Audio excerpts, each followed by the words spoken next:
Hi friends, ఈ రెసిపీకి మనం పెద్ద కష్టపడాల్సిన అవసరం లేదండి. కేవలం 2 ఇంగ్రీడియంట్స్తోనే మన రెసిపీ అనేది తయారైపోతుంది. ముందుగా నేనైతే 4 క్యాప్సికమ్ అండ్ 4 ఉల్లిపాయలు అయితే ఇలా చిన్నగా కట్ చేసుకొని వీడియోలో చూపిస్తున్నట్టు కట్ చేసుకోండి అందరూ.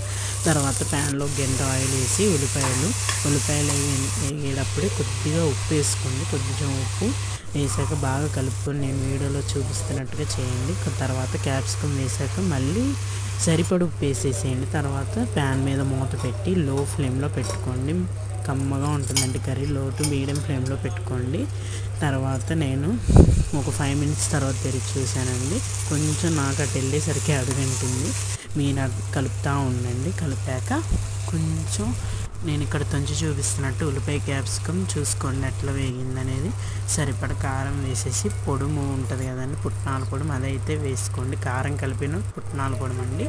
1 మినిట్లోనే మన రెసిపీ అనేది అయిపోయిందండి. చూడండి ఎంత టేస్టీగా ఉందో. మీకు పొడుము రెసిపీ కావాలంటే డెఫినెట్గా కామెంట్ బాక్స్లో అడగండి, నేను పిన్ చేస్తాను. Please like, share and subscribe to my channel. Bye.